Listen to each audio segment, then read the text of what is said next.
वबरकातुहू। फ़ाऊज़ु बिल्लाहि मिनश्शैतानिर्रजीम। बिस्मिल्लाहिर्रहमानिर्रहीम।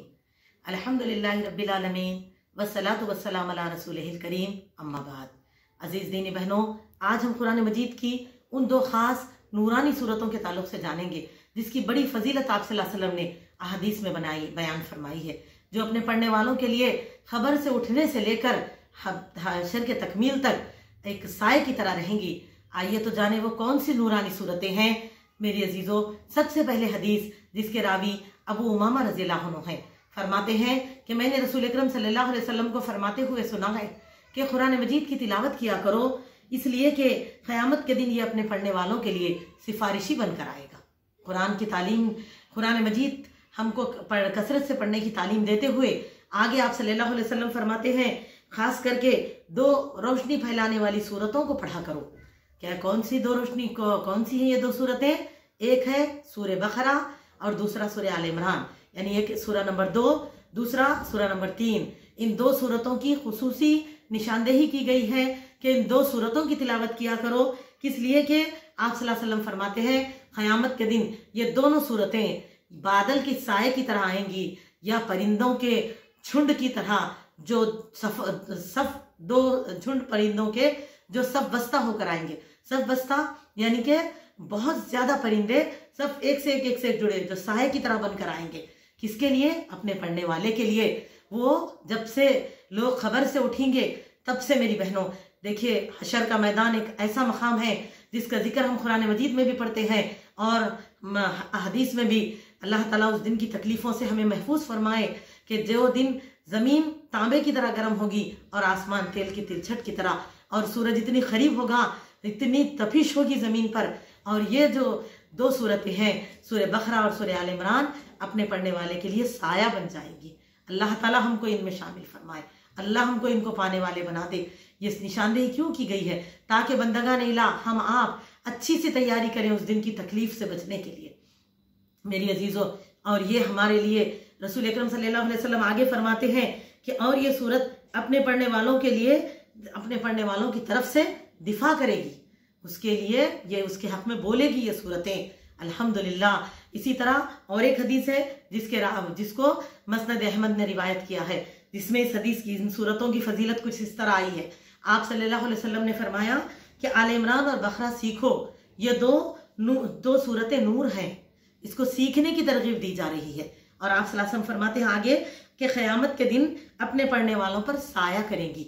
ये अपने पढ़ने वालों के लिए साया करेंगे। कोई मामूली बात नहीं है मेरी बहनों, बहुत ही अहम बात है।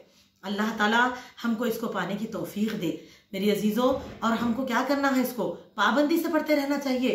इसको ऐसा नहीं है कि एक ही दिन में पढ़ लिए, क्योंकि कई जगह क्या रहता, बहुत सारे लोग बैठते कुछ फजाइल सूरतों की सुने तो एक ही दिन में पढ़ लिए, तकमील कर लिए। नहीं, बल्कि खुद हमको पढ़ना है और रोजाना पढ़ते रहना है इंशाअल्लाह ताला।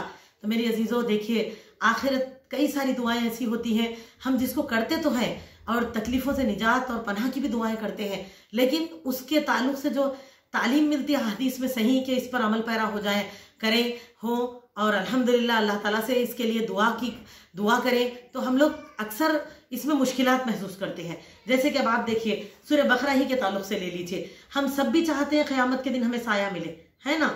लेकिन हम में कितने ऐसे लोग हैं जो इस सूरत की पाबंदी से तिलावत कर रहे होंगे? बताएं। कईयों तो हम में वो है जो कि दौरे कुरान, वो तो रमजान में पढ़े तो रमजान में पढ़ते हैं सूरह, क्योंकि बड़ी बड़ी सूरतें हैं। बाकिया दूसरी मामूल वाली छोटी ऐसी कई सूरतें होती हैं जिसको पढ़ भी लेते हैं, लेकिन आल इमरान और बकरा हम कितनी दफा पढ़ते बताइए? अच्छा, क्यों नहीं? तो यहाँ पर यह बात भी आएगी, कई जगह फजीलत सुनने के बाद भी अगर हम नहीं पढ़ रहे हो तो इसकी वजह यह बताते अक्सर कि क्योंकि ये एक तो सूरह बकरा 2.5 पारे है और दूसरा आल इमरान करीब 1 पारा 1.5 पारे की है।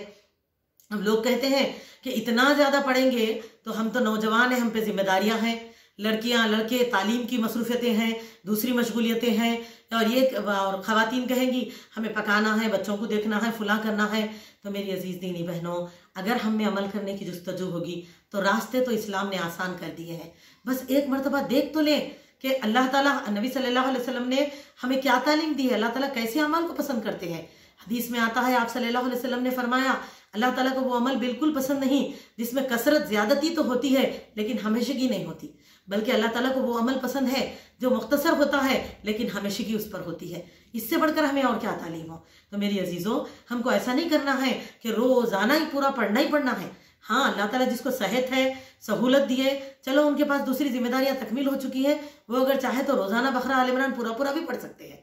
अगर उन जिनको सहूलत ना हो, मसरूफियतों में है, तो मेरी अजीज़ों कोशिश करें, जैसे कि अब आप देखो तवज्जो देकर कि सूरह बकरा 40 रुकू है, सूरह आल इमरान 20 रुकू।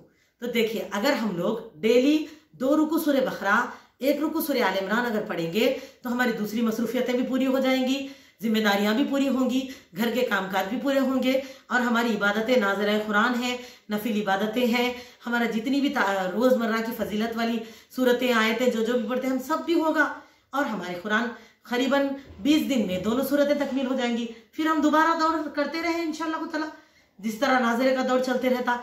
इसी तरह अगर हमारे यहाँ उससे भी ज़्यादा वक्त है तो हम चाहे तो डेली 4 रुकू सूरह बकरा, अगर 2 रुकू सूरह आल इमरान पढ़ेंगे तो 10 दिन में तकमील हो जाएगा।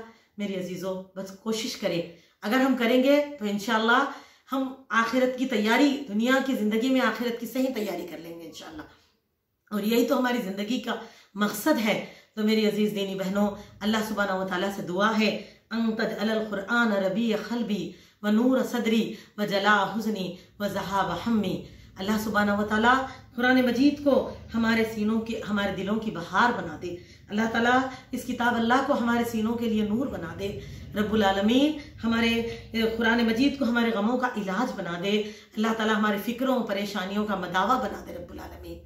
आमीन। अस्सलामु अलैकुम व रहमतुल्लाहि व बरकातुहू।